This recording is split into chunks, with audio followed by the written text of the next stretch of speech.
What's happening, guys? This is just going to be more of a forecast kind of study, seeing where we can possibly see euro go in the next couple weeks slash months. We'll see. But yeah, just dissecting that higher time frame down, seeing what's been going on. So we'll start off here. Honestly, let's take a look at the monthly as well. Get a little interesting perspective. Um, cool. Nothing too interesting, to be honest. We're kind of leaving monthly lows intact, but like it's very, very squeezed up here. So let's take a look at the weekly. It'll make a little bit more sense. And yeah, it does. So I'm gonna mark on a couple lines here. Perfect. So back in end of 2023, so almost a year ago now. Yeah, approaching a year ago, price came down, spiked these lows out. Okay. Coincidence that we had a classic. You get let's make this thinner.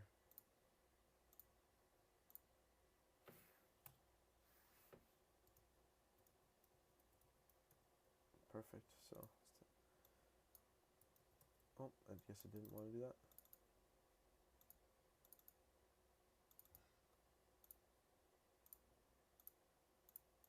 Okay, so look how we took out previous high. Okay, price returns back to the lows, respects the lows, this whole area, and then moves away to the upside. Okay, printing new high again, leaving liquidity at the lows. So look how we get that sell off from A to B to make sure that all those buyers are now taken out of the market. Okay, perfect. From here, we run higher.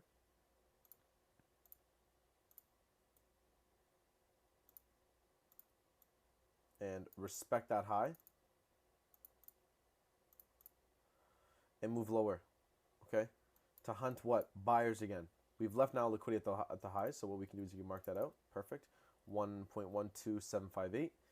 And then from there, we move lower to take out buyers, okay?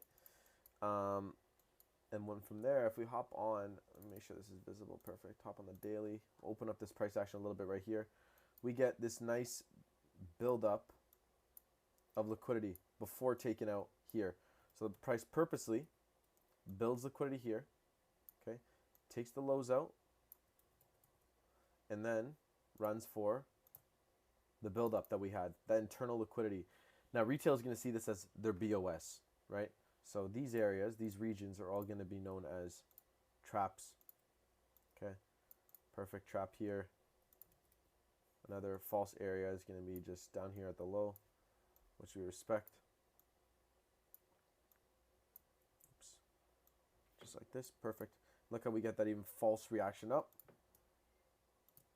Attacking that high. What do we have right above it? Liquidity block, perfect. So we run that last liquidity point, inducing buyers. This is going to be trap again.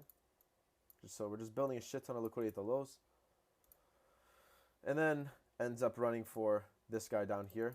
Ever since then, we've been moving bullish, long-term wise, right? We had a little short-term bearish move, but that's fine. That comes off the back of this whole liquidity block area, mark, like that. Before taking this, or sorry, before tapping into this area, what do? Take out previous highs. Now we have buyers down there. We go, price returns back to trap them. Okay, and from there, open up.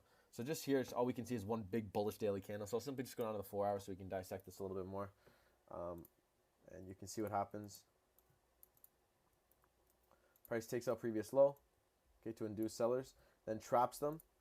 And then we run all the way up into this imbalance, just to fuel another sell-off back down to the downside. If you look over to the left, okay, where did this whole reaction come from? I'm going to draw a red box to make things more clear for you guys.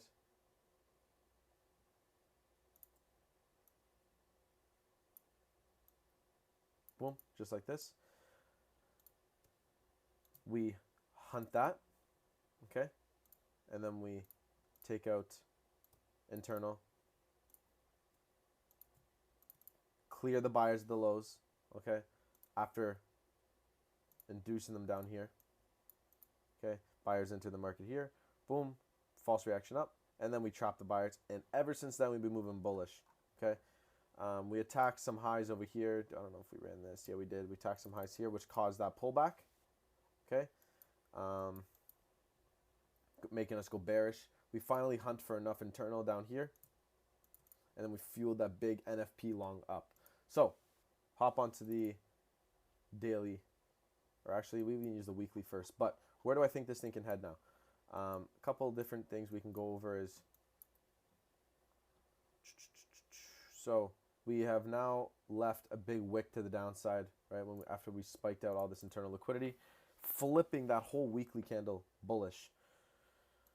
If you zoom out on the weekly here, you can see that we've left highs up here, which is definitely going to be a next target for me.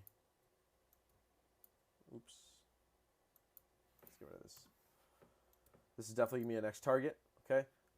This is being an imbalance up here. So we definitely could see possible false reactions from there.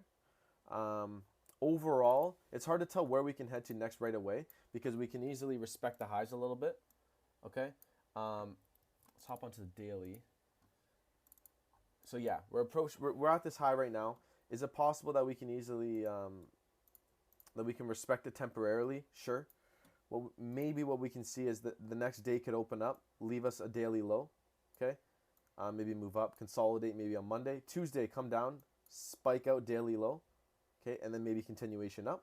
That's definitely a possibility. But I do think we will stall at the highs a little bit to induce some sellers, okay? Build some liquidity after such a big bullish move on Friday as well. But then eventually I do want to see these highs go. And then we have these highs up here. They disappeared on the daily for some reason. But again, these highs up here. And then these ones up here. So I am bullish on Euro. As of right now, I'm definitely not. I do want to see price action develop. And then maybe we'll see some from this internal liquidity. But I just need to simply